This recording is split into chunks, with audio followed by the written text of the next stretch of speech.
பழனி முருகன் ஆண்டிக்கோலத்தில் இருந்தாலும் தன்னை நம்புபவனை அரசனாக்கிதான் முருகனுக்கு பழக்கம். கடவுள் எளிமையின் உருவமாக இருப்பவர், எளிமையின் வடிவமாக இருப்பவர். முருகன் யாரு? சித்தர்களுக்கெல்லாம் தலைவராக முருகனை சிவபெருமானே நியமித்தார் என்பதற்கு புராண சான்றுகள் இருக்கு.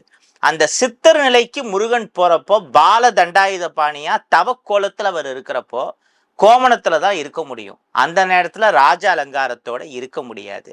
அதே முருகன் பக்தர்களுக்காக ராஜ அலங்கார ரூபத்திலும் காட்சி தருகிறார். என்னால நினைச்சா இந்த மாதிரி எளிமையாவும் இருக்க முடியும், ராஜ அலங்காரத்துக்கும் மாற முடியும், மாறிட்டு மறுபடியும் எளிமையான ரூபத்துக்கும் வர முடியும். இது மூலமா முருகன் சொல்ற மெசேஜ் என்ன? இப்போ நம்மள மாதிரி பல பேர் ஏசியில இருந்தே பழக்கப்பட்டுட்டோம், கொஞ்சம் காஸ்ட்லி கார்ல டிராவல் பண்ணியே பழக்கப்பட்டோம். திடீர்னு நம்ம ஒரு அமைதியான இடத்துக்கு போறோம், ஏதோ ஒரு ஆசிரமம், ஒரு கோவில், அங்கே ஏசிலாம் இல்லை, ஒரு நார்மல் ஃபேனு, சிம்பிள் ரூமு, கொஞ்சம் வெய்ய காலம் வேற.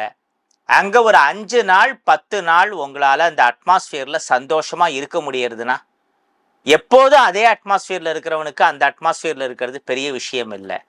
ஆனால் பெரும்பாலும் ஏசி லக்ஸுரின்னு பழக்கப்பட்டவன் ஒரு 5 நாள் 10 நாள் அந்த மாதிரியான அட்மாஸ்பியரில் இருந்தோம், ஐயோ இந்த மாதிரி ஒரு இடத்துக்கு வந்து மாட்டின்ட்டோமே, சீக்கிரம் நம்ம இந்த இடத்த விட்டு ஓடணும்னு டென்ஷன் ஆகாமல் பொறுமையாக இருந்தான்னா அப்பா அவன் மெச்சூர்டாக இருக்கான்னு அர்த்தம். எந்த ஒரு அட்மாஸ்பியரையும் அக்செப்ட் பண்ணிக்கிறது, அடாப்ட் பண்ணிக்கக்கூடிய அந்த பக்குவம். அந்த மாதிரி முருகப்பெருமான் அது மூலமாக சொல்கிற மெசேஜ் என்ன? என்னால் நினச்சா ஆண்டியாகவும் இருக்க முடியும், அரசனாகவும் இருக்க முடியும், மறுபடியும் நான் ஆண்டியாக மாறுவேன், அரசனாக மாறுவேன். அதனால உன் வாழ்க்கையில் நீ எந்த நிலைக்கு வந்தாலும் இது வந்து தற்காலிகமானதுன்னு நினச்சிக்கோ. அதுலேயே உன் மைண்டு லாக் ஆகிடக்கூடாது, அதை நினச்சி கவலைப்படக்கூடாது. எளிமையில தான் சந்தோஷம் இருக்கு, உனக்கு வெளியில கிடைக்கக்கூடிய பொருட்கள்னால இல்லை. எந்த ஒரு விஷயத்தையும் அக்செப்ட் பண்ணிக்கக்கூடிய மென்டாலிட்டி உனக்கு வந்துருத்துனா எப்போதும் நீ முடிஞ்ச அளவு சந்தோஷமா இருந்தனா நீ ராஜா.